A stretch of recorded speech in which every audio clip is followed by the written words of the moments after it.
Mesdames et messieurs, bonjour et bienvenue à Débat de presse. L'émission, vous le savez, est en direct chaque dimanche à partir de 11 h sur la RTB.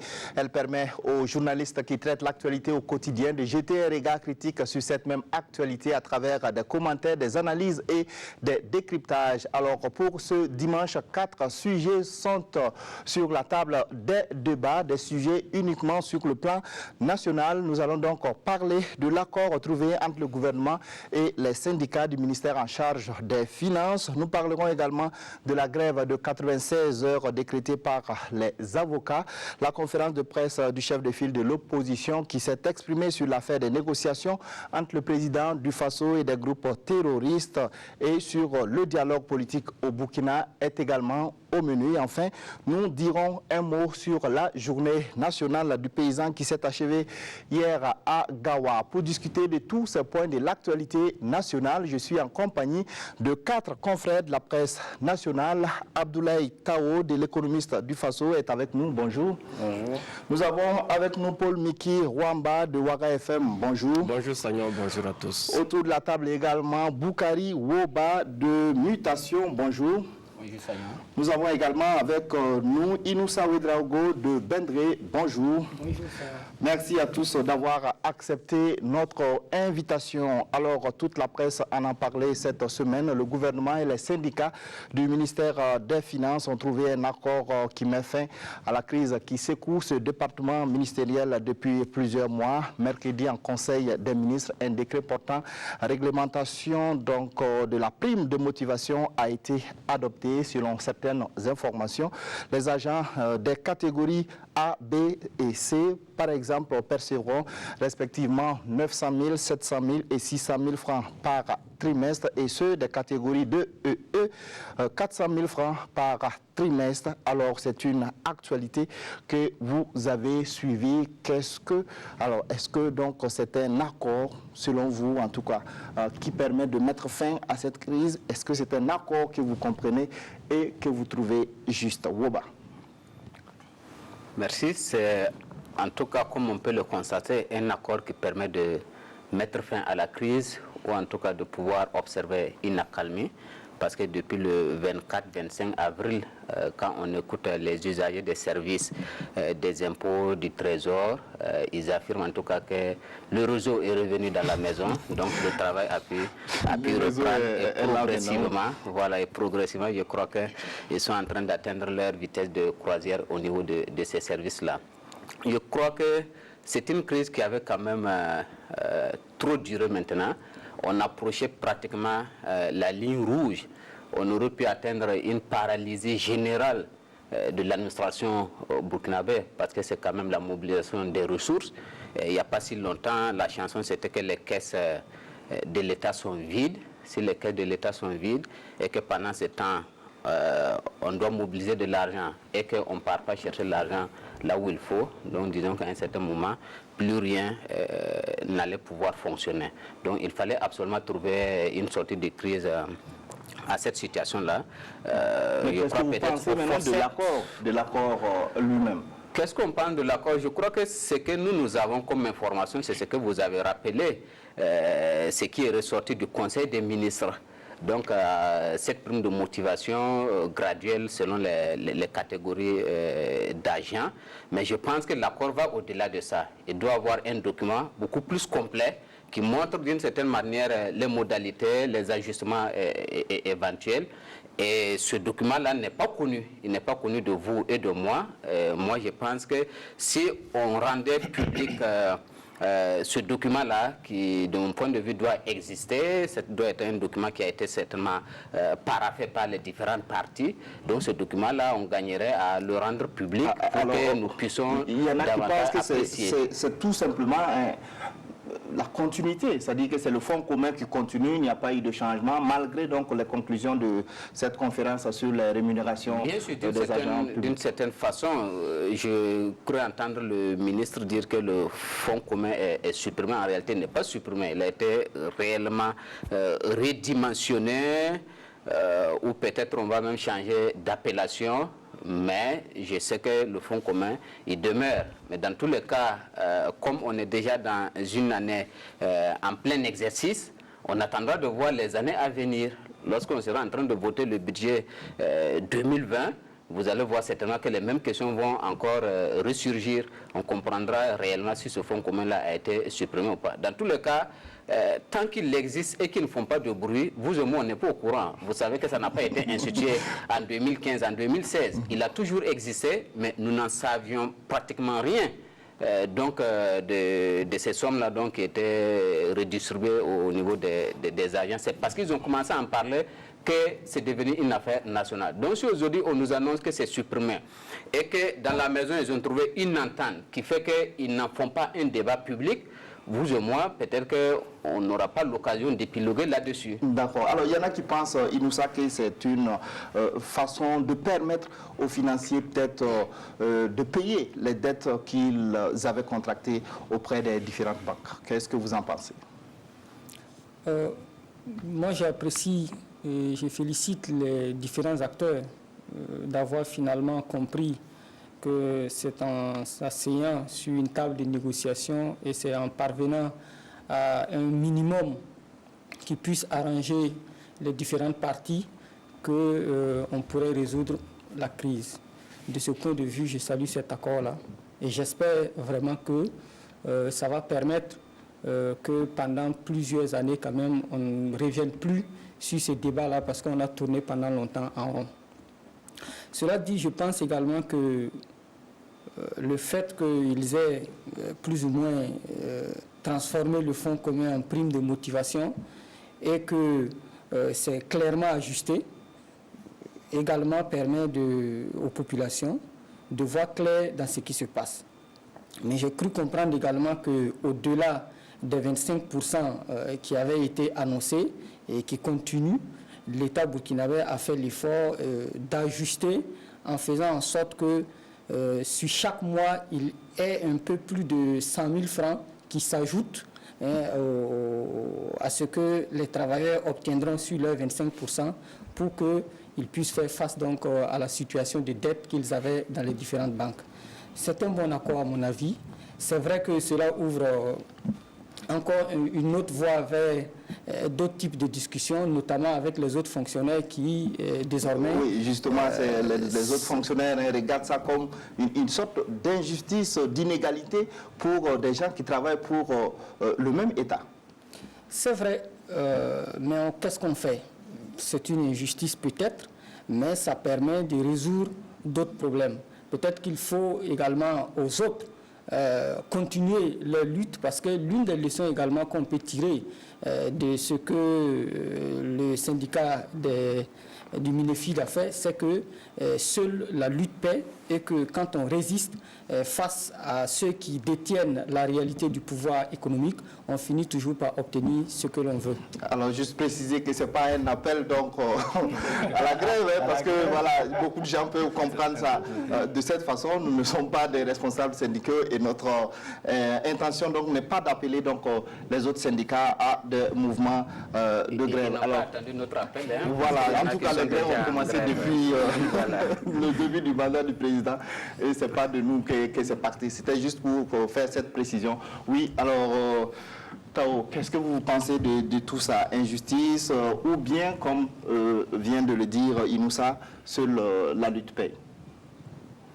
Bon, ça c'est le slogan des syndicalistes, seule la lutte paye.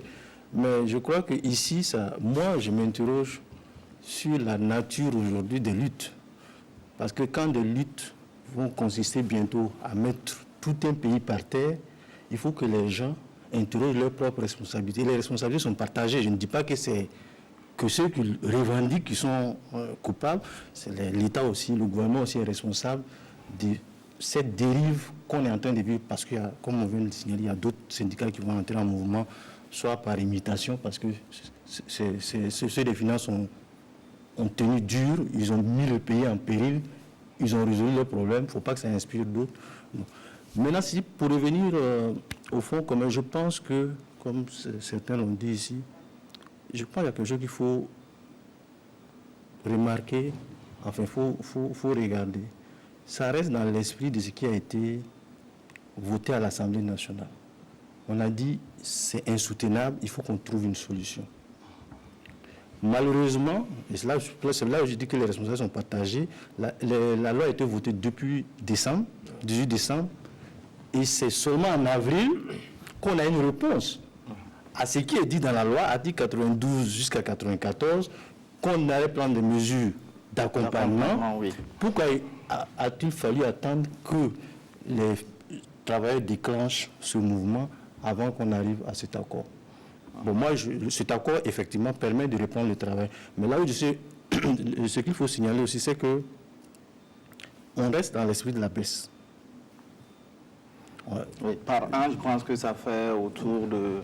L'un dans l'autre, on ne va pas dépasser les 23 milliards, parce que ça dépend sur quelle base on parle. Ce soit 19 milliards si on ne tient pas compte de tous les travailleurs du Minifit qui sont expatriés dans les autres départements. Et si on tient compte de tout, ça doit faire autour de 23 milliards l'année. Par rapport aux 55 milliards qu'on a annoncé, je pense qu'il y a quand même cet effort-là qui est fait. Deuxième chose, c'est vrai qu'on n'a pas tout le contenu de l'accord, mais au moins cette fois-ci, on sait combien les gens gagnent. Il y a un début de transparence.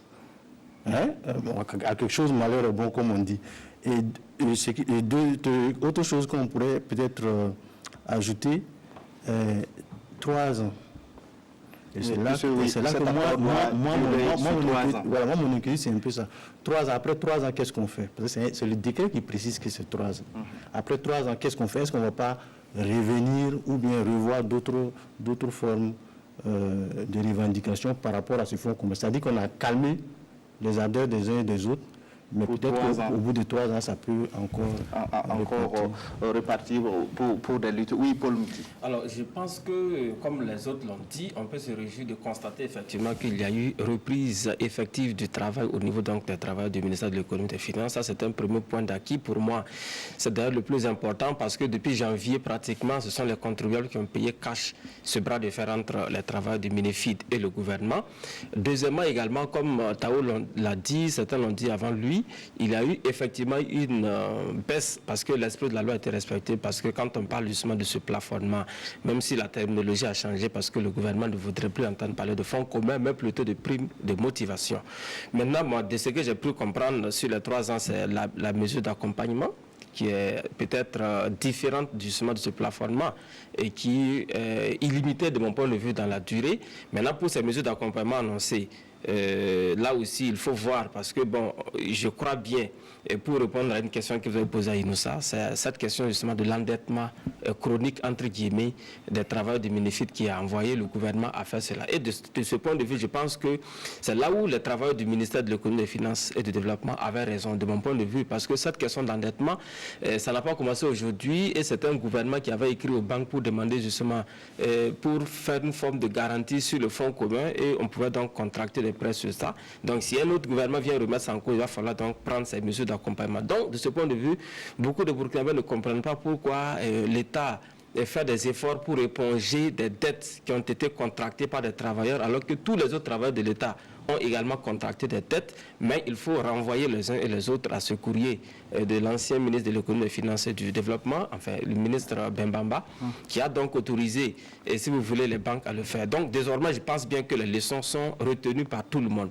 aussi bien par le gouvernement, notamment le ministère des Finances, également par les travailleurs du ministère de l'économie et des finances, qui ont certainement retenu beaucoup de leçons de ce bras de fer, mais aussi et surtout par les banques, qui certainement vont plus se hasarder à octroyer des prêts sur la base de fonds communs qui n'est pas un salaire, comme on le dit. Oui, mais beaucoup de gens pensent, par exemple, que l'État a été faible, entre griffes, lors de ce bras de fer dont vous parlez. Je conviens que l'État a beaucoup fléchi. Ça, c'est effectivement, il faut le dire, l'État a fléchi parce qu'effectivement, il fallait trouver des mesures pour mettre fin à ce bras de fer. Ça a duré 4 mois. Rappelez-vous, depuis janvier, il n'y a pratiquement plus d'activité au niveau de l'administration financière du Burkina. Donc, il fallait trouver une solution. Et la part de responsabilité de l'État ici, ce n'est peut-être pas l'actuel régime, mais l'actuel régime est responsable du point de vue justement de la continuité de l'État. C'est cette fameuse lettre du ministre de l'économie et des finances. Donc aujourd'hui, on était dans une situation où l'État avait 2 choix. Soit donner satisfaction aux travailleurs du Minifit, ou alors passer donc à la force, c'est-à-dire les sanctions Parce qu'aujourd'hui, comme on l'a dit, les gens partaient au travail, ils disent il n'y a pas réseau, ils sont assis dans les bureaux. Beaucoup de gens ont été victimes de ça. Donc c'est ce qu'on a constaté. Donc cette mesure-là, de mon point de vue, permet la reprise du travail. Ça a déjà été fait. D'ailleurs, les syndicats ont été les premiers à annoncer la reprise du travail avant même que le Conseil des ministres nous informe de l'adoption de ces décrets. Et ensuite, il faut dire que bon, c'est pour 3 ans. Et les 3 ans, comme on l'a dit, ça va peut-être permettre au travail du Minefid de ne pas sentir le contre-coup des prêts bancaires, justement. Parce que même ça, hein, ces 3 mois, ce sont les banques qui vont certainement prendre cet argent-là. Mais de toute façon, ce sont des prêts. Ça donne lieu certainement à des investissements qui sont là. Donc en réalité, c'est une solution, de mon point de vue, à minima, qui permet de régler le problème. Mais en réalité, ce n'est pas un débat qui est clos. Pas du tout clos, parce que certainement, au bout de 3 ans, ça va revenir sur la surface. Et certainement aussi, il va falloir donc trouver d'autres mécanismes là pour contrôler. Parce que, comme Oba l'a dit, nous sommes convaincus qu'il y a, au-delà de ce qui a été dit, d'autres documents qui n'ont pas été rendus officiels. Et ce n'est pas une première dans les accords entre le gouvernement et le Minefid. Et puis les syndicats du Minefid. Mais est-ce que dans ce contexte, on a vu qu'il y a des grognes, il y a des mouvements dans d'autres ministères. Est-ce que, au regard de ce qui s'est passé, l'État peut encore soutenir l'argument selon lequel il n'y a pas de ressources financières pour satisfaire les revendications des autres syndicats? Le gouvernement va continuer à avancer son argument. Ça a toujours été le même. C'est le rapport de force seulement qui va déterminer la conduite du gouvernement. Face aux syndicats du Minefid, le gouvernement avait le couteau à la gorge. Moi, je n'ai... Les deux. Oui, mais c'est le gouvernement qui avait le secteur privé et les commerçants. On a vu qu'il y a eu même des... Oui, le gouvernement motivations. était sérieusement pris au pied. Ici, le vrai problème, c'est que le gouvernement n'est pas prêt. Les plus hautes autorités ne sont pas prêtes à faire les sacrifices qu'il faut pour pouvoir éventuellement faire face à un syndicat, notamment en ne faisant pas de telles concessions comme ils viennent de le faire. Parce qu'il faut avoir une certaine légitimité pour pouvoir refuser justement de faire de telles concessions. Mais est-ce qu'il y a un problème de légitimité? Il y a un problème de légitimité. La question du train de vie de l'État, la question du train de vie de l'État, on va toujours problème. Est-ce qu'il y a une question de légitimité? Non, en matière de gouvernance, c'est là important. Il faut montrer patte blanche, il faut être exemplaire pour pouvoir demander des sacrifices à votre vis-à-vis. Donc cette exemplarité-là, aujourd'hui, on a beau dire qu'il y a des efforts qui sont faits du côté du gouvernement, au niveau des plus hautes autorités, moi, concrètement, je n'en vois pas. Et je vous dis que rien que dans le dernier discours du chef de l'État, le 31 décembre 2018, il a encore annoncé des mesures pour réduire le train de vie de l'État. On les attend au niveau de toutes les institutions, nous sommes en avril. Fin avril, on n'a vu aucune mesure qui ait été prise dans ce sens-là. Si après avoir fait cette annonce grandiose quand même, donc solennelle, un 31 décembre, donc si en début janvier, ou plus tard mi-janvier, on avait vu des mesures fortes de la part du gouvernement, lorsqu'ils sont allés à la conférence sur la rémunération des agents publics, c'est donc évoqué cette question de 6 mois de salaire des ministres après leur départ du gouvernement. Oui. Qu'est-ce qui a été fait? Le décret est maintenu. La mesure reste valable. Si en janvier, on nous avait sorti un texte pour annoncer que désormais, un ministre qui quitte le gouvernement, mais on cesse en même temps ses paiements, ces salaires-là, parce qu'on vous paye pour travailler, et là, vous ne travaillez plus. Donc, soit on supprime ça carrément, ou au moins on aurait pu redimensionner de la même manière dont on a redimensionné le fonds commun. Donc, le gouvernement ne fait pas les sacrifices qu'il faut pour pouvoir faire face donc, aux revendications. Dur sur la table aussi. Et surtout en matière de finances, ils ont affaire à des financiers qui, je vous dis, détiennent tous les secrets de notre trésor public.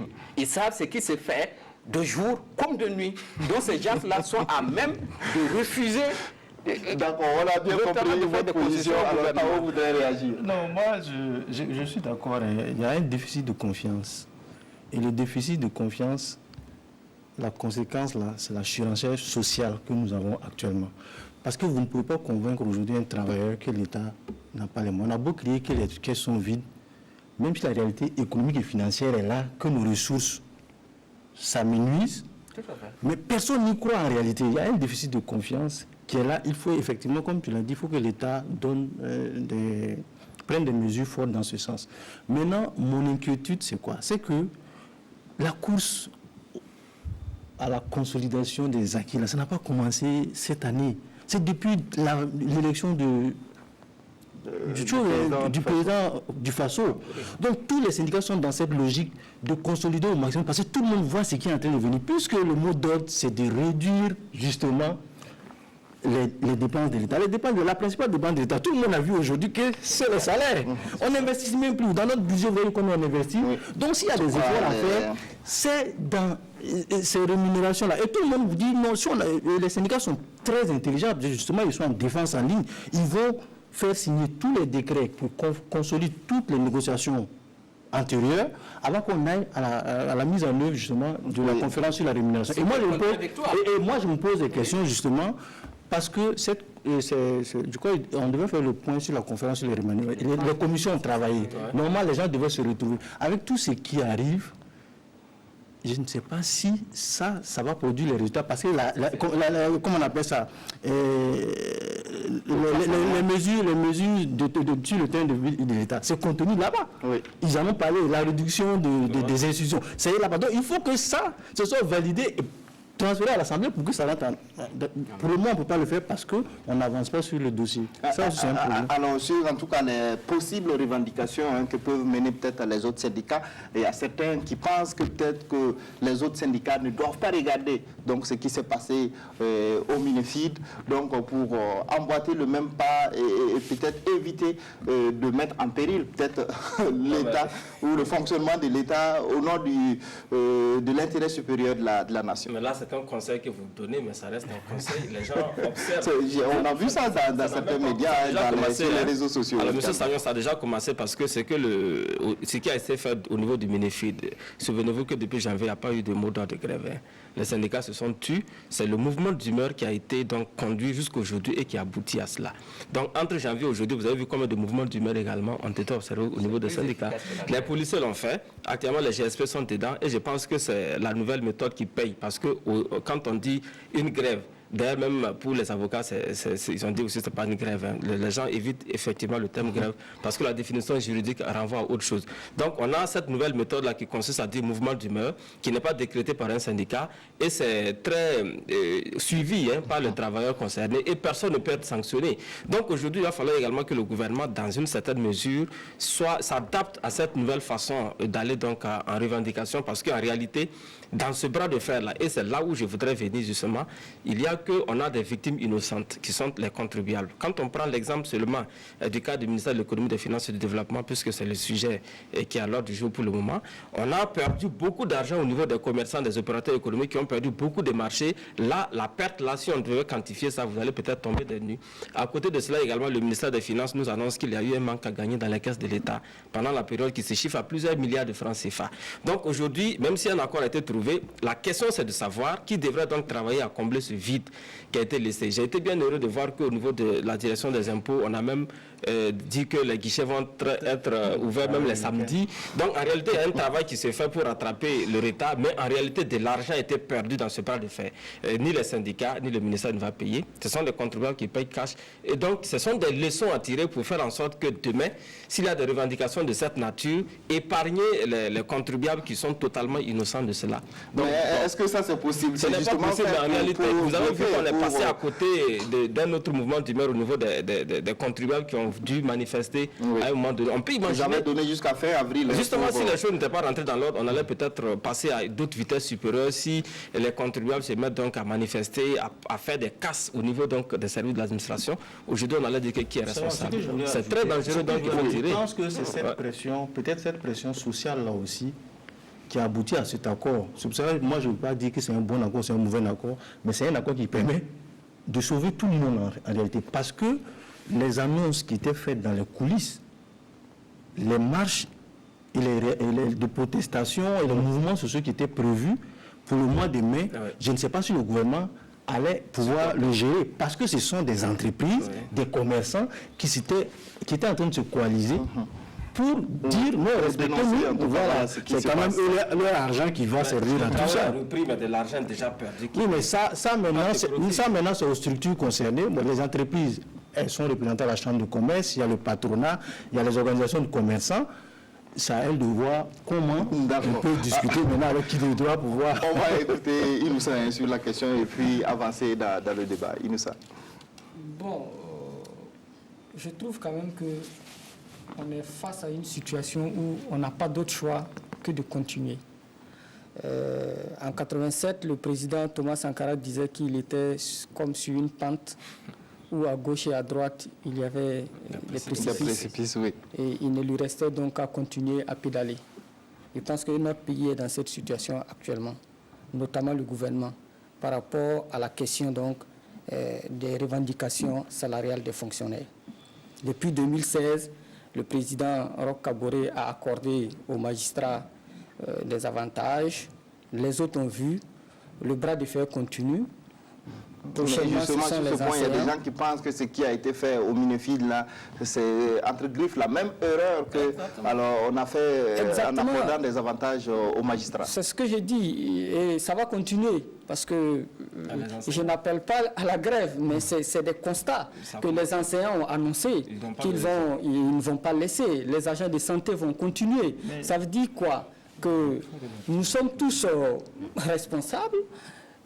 Il faut continuer à aller dans ce sens-là pour surtout éviter qu'on on subisse les conséquences de façon dramatique avant de revenir sur la table de négociation pour avoir des accords. Parce que si les enseignants continuent, si les agents de santé le font également, on aura beaucoup de conséquences et après, le gouvernement se sentira obligé de discuter, de signer les accords. Est-ce que ce n'est pas le gouvernement qui pète le flanc pour la même fonction publique, on a des niveaux de salaire très différents Les responsabilités sont partagées. Mais je dis que nous n'avons pas d'autre choix que de continuer et ensuite de voir. Parce que si on se casse la gueule, on comprendra peut-être. La solution, la solution, c'est la remise en place. Mais elle a été, j'allais dire, il faut qu'on y arrive. Il faut qu'elle soit consensuelle. Moi, je suis d'accord. Il faut qu'elle soit consensuelle. Il faut qu'on y arrive. Parce que sinon, ça va continuer de tirer à gauche, à droite. On ne va pas s'en sortir. Vous avez bien donné l'exemple des magistrats. Et tout le monde veut imiter les magistrats. Les policiers, quand les policiers ont eu, tout le monde veut imiter les policiers. Moi, je crois qu'il faut que froidement, lucidement, on en discute et qu'on s'entende sur la meilleure façon de gérer ce problème. Sur le fond commun, ce que je veux dire, il faut qu'on fasse attention. Parce que si on dit que les gens pourraient s'inspirer de ce qu'on a fait au jardin du Minefid, il faut relativiser. La mesure sur le fond commun, c'est une mesure. Il y a 21 fonds communs, je crois. Donc cette mesure concerne tous ces fonds communs. Qui vont être drastiquement. Si vous pouvez être de la santé puis avoir un fonds commun. C'est ce fonds commun qui est touché, mais vos avantages antérieurs la restent. Donc c'est une mesure qui est quand même assez. Même si elle n'est pas générale, elle concerne un secteur qui est précis. Oui, on laisse Inoussa terminer. Le problème aujourd'hui, c'est qu'il faut véritablement une dose de management à nos autorités.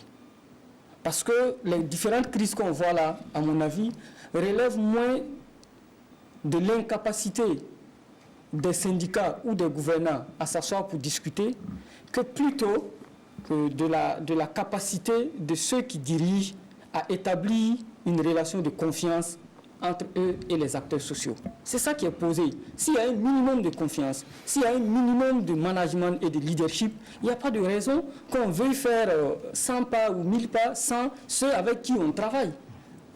D'accord. Alors, on est pris par le temps au bas. Juste pour dire en 30 secondes, très rapidement. C'est un vrai problème de sincérité et de responsabilité politique. Je vous dis, je ne connais pas une question de revendication sur laquelle le gouvernement avait autant l'aval de l'opinion, le soutien de l'opinion, que sur la question de fonds communs. C'est la première fois que je vois plus ou moins dans l'opinion, c'est palpable, c'est mesurable, que le gouvernement a le soutien de l'opinion. Qu'est-ce que le gouvernement a pu faire? Le gouvernement a cédé. Parce que justement en face, le gouvernement a affaire à des gens qui le tiennent. Parce que ce gouvernement n'est pas propre. C'est tout simplement ça le problème. Et vous prenez en face un autre type d'agents, comme les agents des enseignements. Donc la CNSE qui mène une grève vraiment pédagogique. Mais le gouvernement n'écoute pas. C'est une grève pédagogique. Ils avaient lancé des mots d'ordre, ils avaient cessé des évaluations pendant longtemps. Nous l'avons tous condamné parce qu'on allait vers une année blanche. Ils ont suspendu. Hein? Et ils ont repris les évaluations, n'est-ce pas, pendant plusieurs mois. Après, ils relancent leur mouvement par une journée d'avertissement, donc un mode de grève, une journée de protestation. Oui. Ça donnait quoi en face? Rien. Le gouvernement n'a pas réagi. Et récemment, il vient d'annoncer donc la cessation encore des évaluations, de l'administration des devoirs et des corrections. Mais de ce côté, le gouvernement risque de ne pas encore répondre, en tout cas urgemment. Parce que c'est pas, ils n'ont pas le même pouvoir vis-à-vis du gouvernement que ceux-là du ministère de l'économie et des finances. Mais ça pose problème. Mais ces gens-là ont une revendication, ils ont une revendication hautement légitime. Comment tu peux dire légitime? Hautement légitime. Oui. Les enseignants, pourquoi est-ce qu'eux, on ne les considérerait pas? D'ailleurs, ils parlent de la mise en œuvre d'un protocole d'accord qui a été signé. S'il a été signé, c'est pour être mis en œuvre. Mais qu'est-ce qu'on attend de mettre en œuvre un protocole qu'on a signé depuis plusieurs mois? D'accord. Alors, on est pris par le temps. On va progresser dans le débat. On a bien compris votre position sur la question. On va parler d'une autre crise qui secoue l'administration burkinabé et particulièrement l'appareil judiciaire depuis octobre 2018. Cette crise est consécutive aux grèves donc, des gardes de sécurité pénitentiaire et des greffiers. Alors, cette semaine, les avocats et aussi observé donc un arrêt de travail de 96 heures pour dénoncer, je cite, une violation massive des indiscriminés des droits humains et en l'occurrence le droit d'être jugé dans un délai raisonnable, le droit d'accès au juge, le droit au principe de permanence et de la continuité du service de la justice. Alors c'est une actualité également que vous avez suivi. Comment vous analysez justement ce qui se passe donc dans la justice burkinabé depuis maintenant pratiquement un an?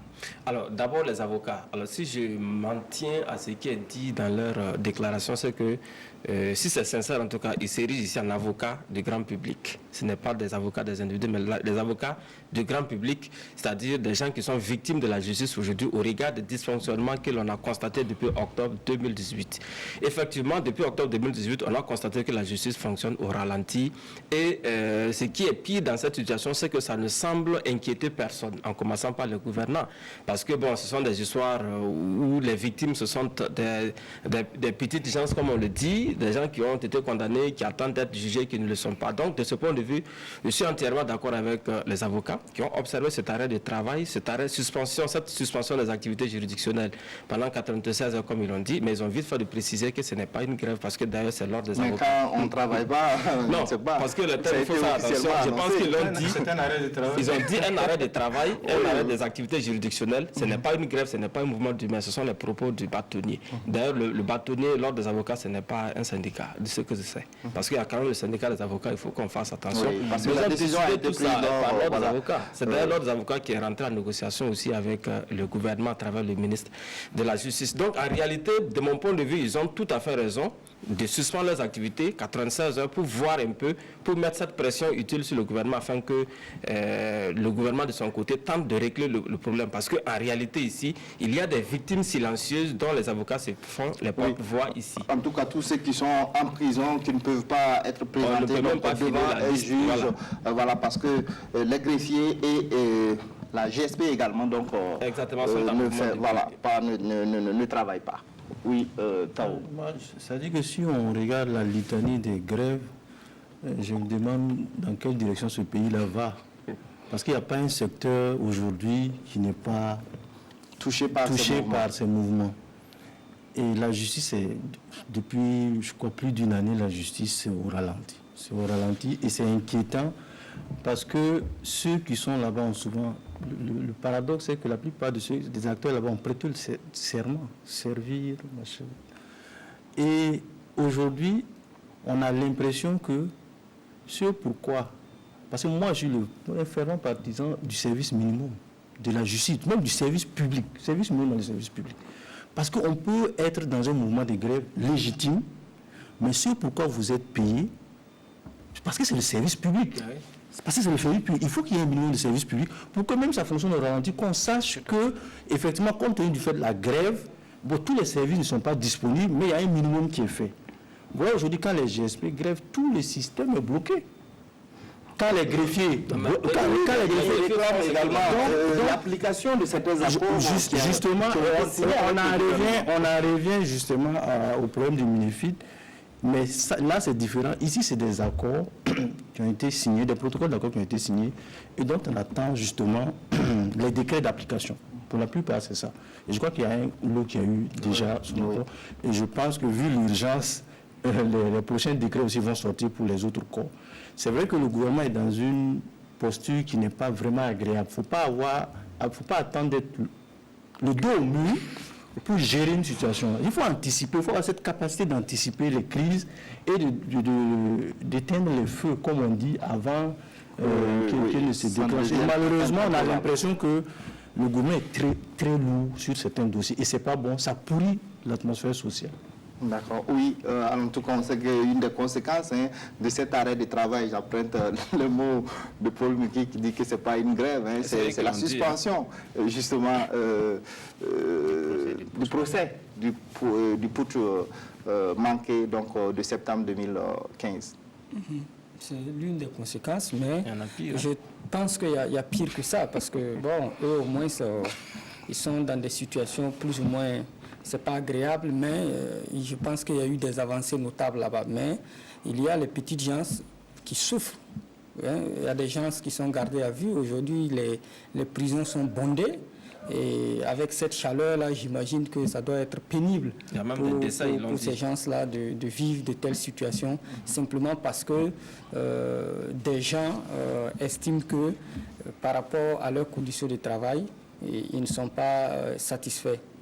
Mais le silence du gouvernement par rapport à cette question-là est inquiétante et décevante. On a pratiquement perdu une année judiciaire. 2018-2019, la justice burkinabé n'a pratiquement pas fonctionné. Mais justement, il y a des gens qui ne comprennent pas parce qu'on dit qu'on a parlé des magistrats tout à l'heure. C'est vrai qu'ils ne sont pas les seuls maillons de cette chaîne. Alors, on a donné tout ce qu'il faut peut-être à ces magistrats, mais les choses piétinent dans le domaine, on n'arrive pas à s'en sortir. Justement, il n'y a pas que les magistrats. Quand vous donnez tout aux magistrats et que les GSP manquent du minimum, quand vous donnez tout aux magistrats et que les greffiers aussi qui abattent un lourd boulot n'ont pas le minimum qu'ils demandent, il va de soi que les choses se grippent.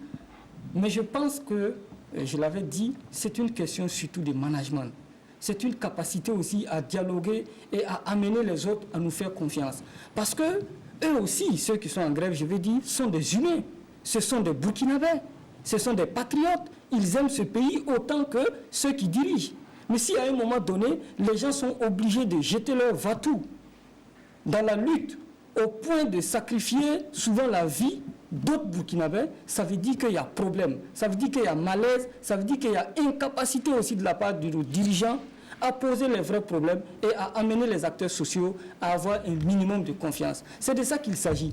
Depuis une année, les GSP parlent, personne ne les écoute.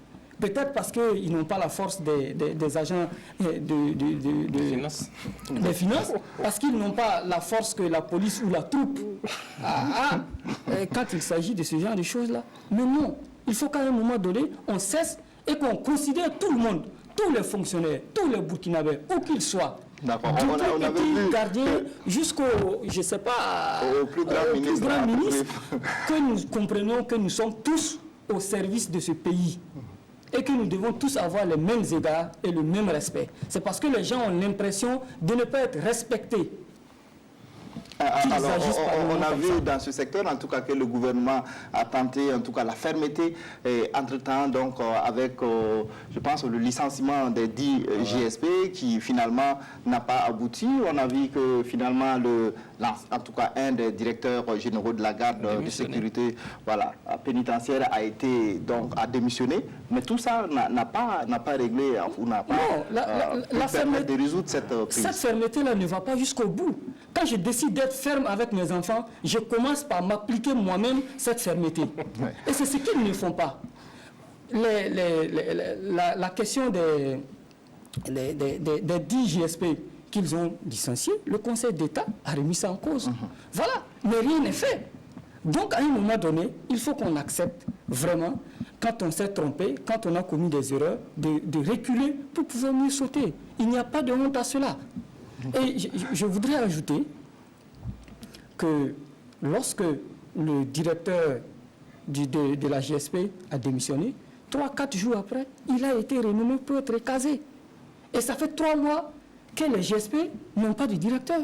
On n'a nommé personne là-bas. Ça veut dire quoi?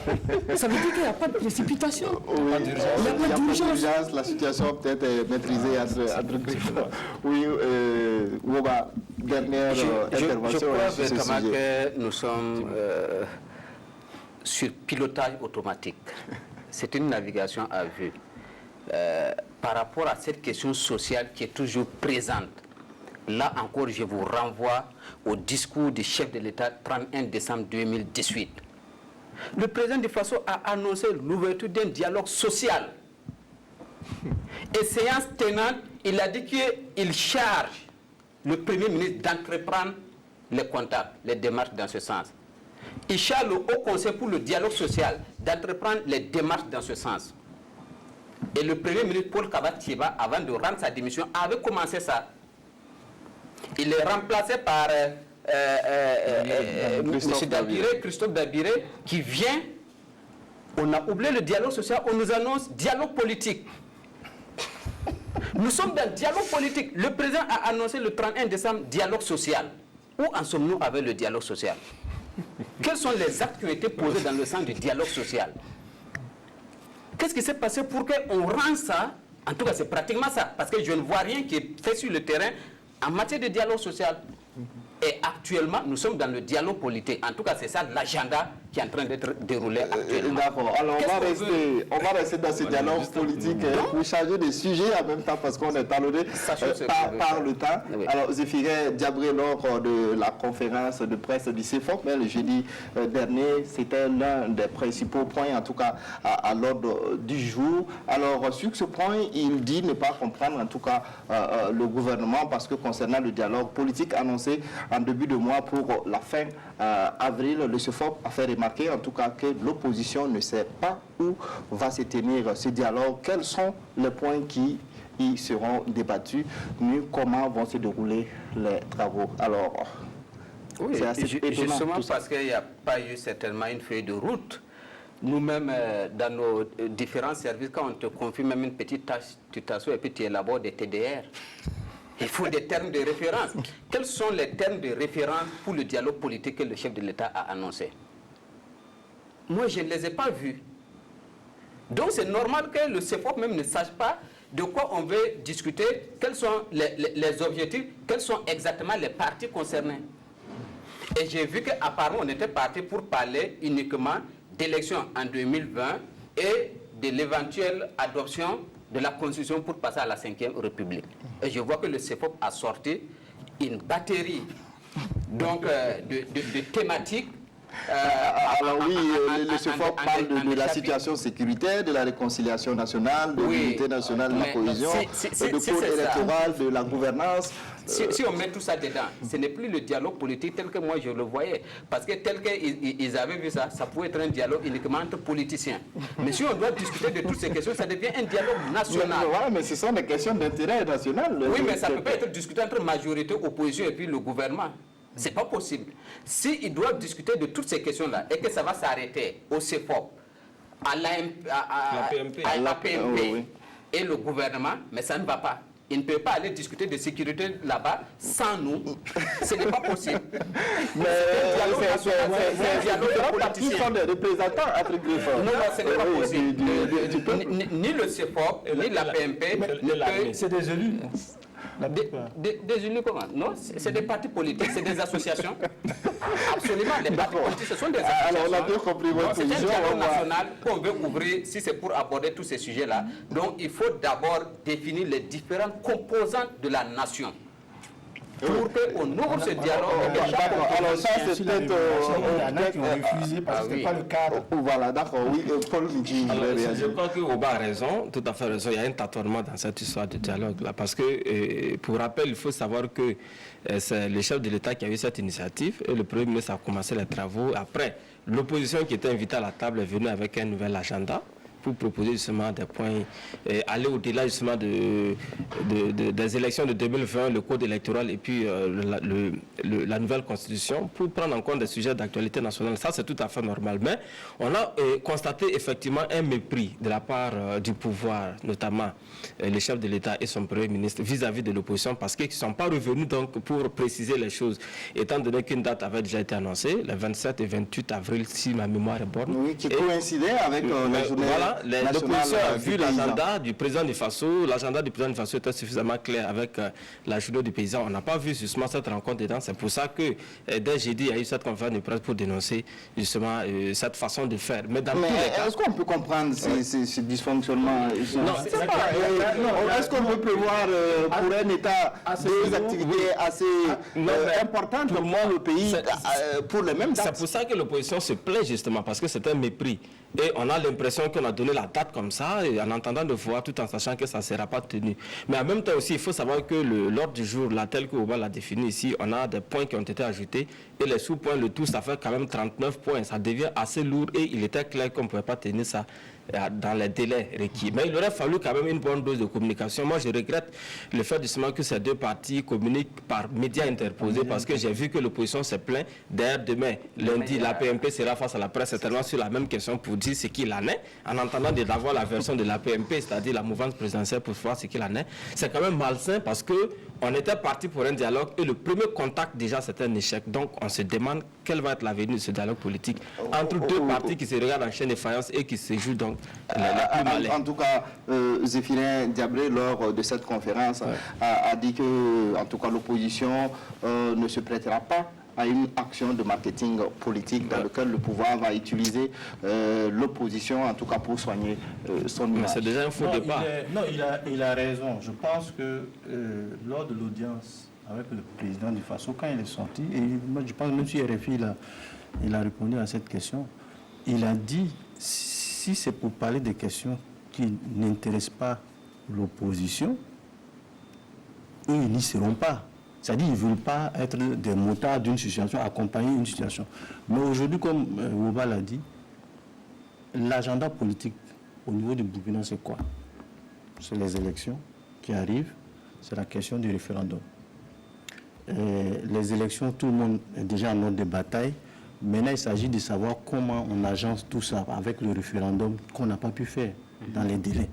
Donc, je pense que le dialogue politique dont on parlait, c'était de voir comment, entre politiciens, puisque c'est eux qui vont, qui sont intéressés de prime abord par ce dossier, comment ils peuvent s'entendre à travers un dialogue politique, justement. Parce que c'est des questions politiques.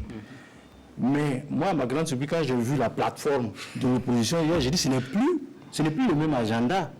Parce que ce que l'opposition demande, manifestement, même l'année jusqu'à fin, peut-être il faut attendre encore le deuxième semestre pour le mettre en œuvre, parce qu'il faut un travail préparatoire. Il faut que toutes les parties donnent, comment on appelle ça, les avant-projets sur chaque sujet, les thèmes, qu'on s'entende, qu'on arrondisse et qu'on aille décider du fond du problème. On va écouter Inoussa sur cette question. Je pense qu'on ne peut plus faire l'économie d'une conférence nationale souveraine dans ce pays.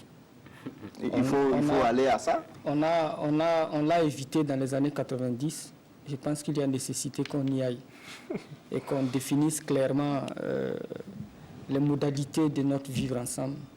Une remise à plat des institutions. En tout cas, il nous faut aller à cette réflexion-là, sans passion, sans a priori sans calcul politique.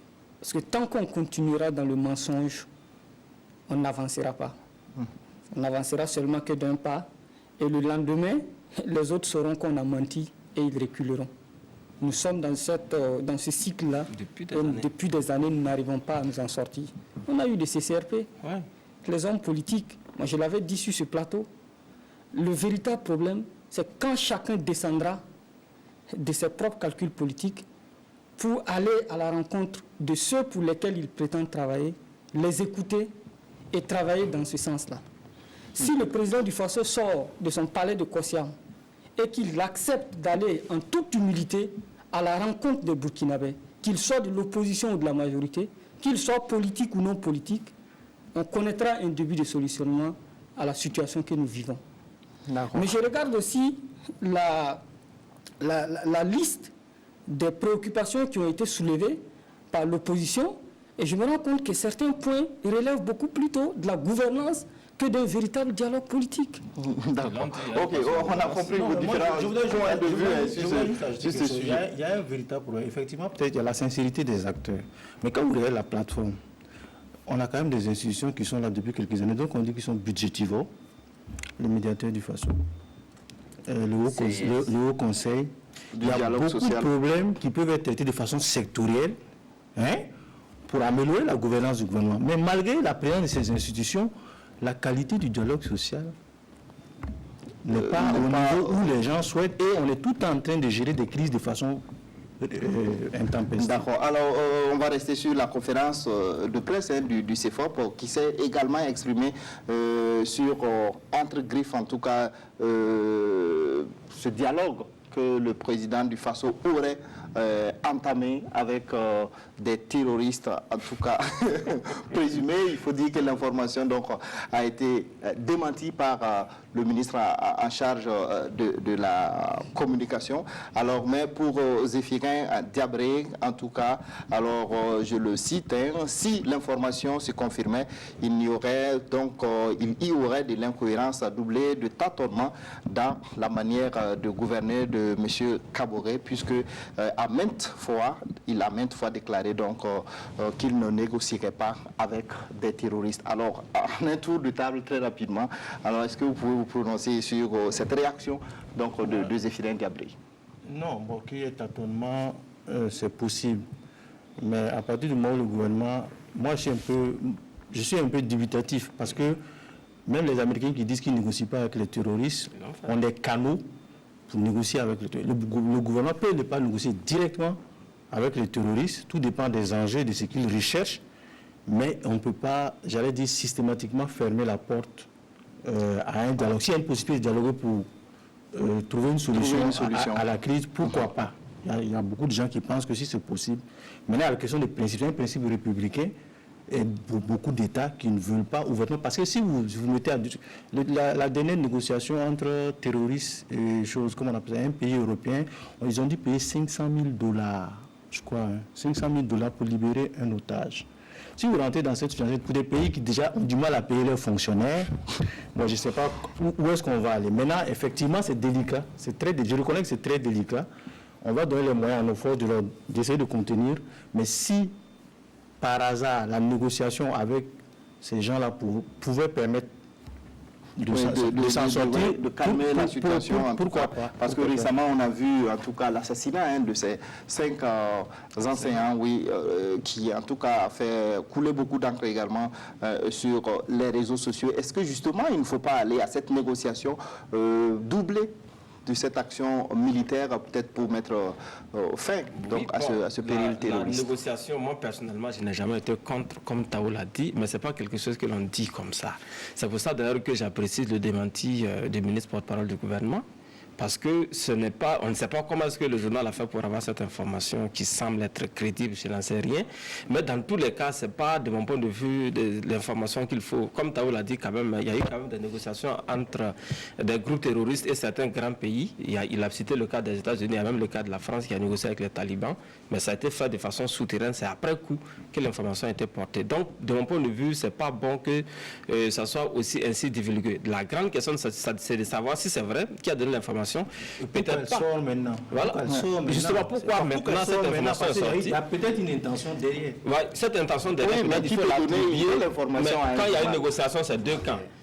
Pour le cas d'espèce, on parle du gouvernement, on parle des groupes terroristes. Si ce n'est pas le gouvernement, c'est peut-être les groupes terroristes qui ont laissé divulguer l'information parce que ça les arrangeait peut-être pour contrarier les propos du chef de l'État qui a dit qu'il jamais il négocierait avec les groupes terroristes comme l'avait fait son prédécesseur de façon souterraine. D'accord, oui, dans cette question, on a la main tendue également de l'ancien président Compaoré qui, à travers une lettre, en tout cas, a dit sa disponibilité à aider le pays à faire face à cette situation d'insécurité. Mais justement, tout ça, ça arrive au même moment. Et on est amené à se poser plusieurs questions. Ce dialogue avec les terroristes, moi j'ai toujours dit, ce n'est pas possible. On ne peut pas dialoguer avec le diable, excusez-moi.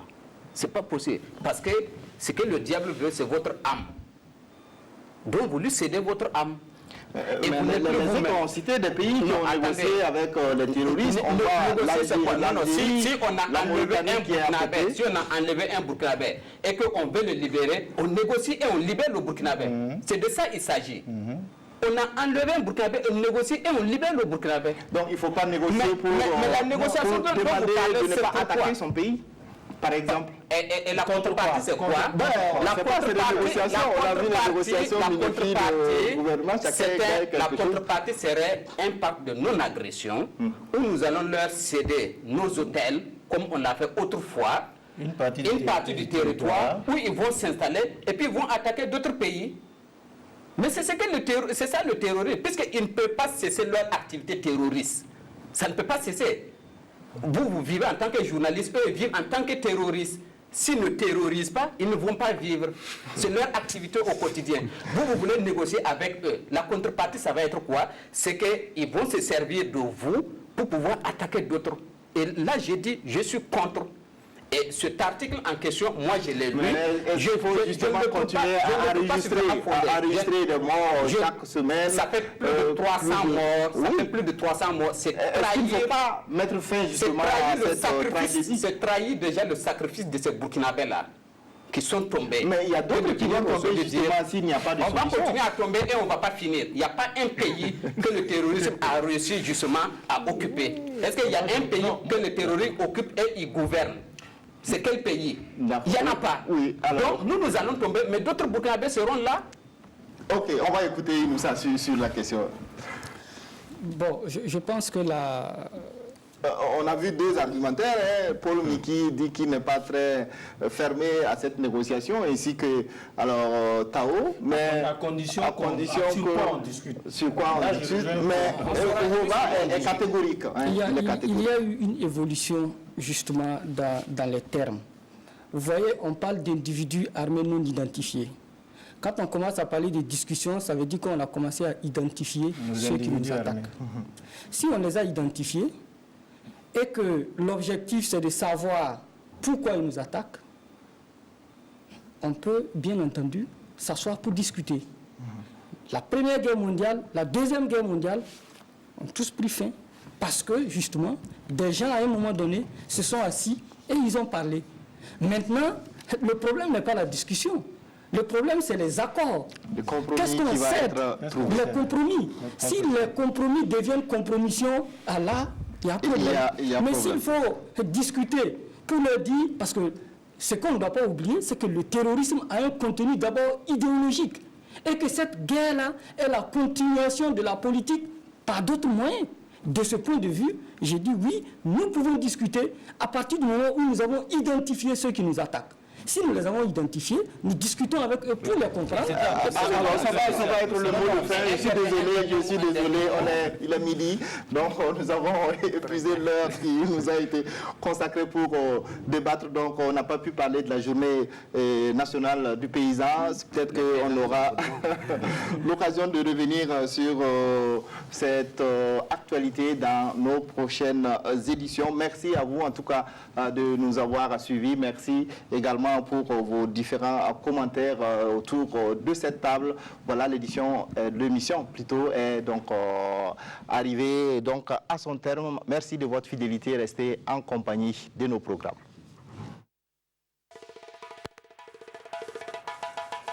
Wow.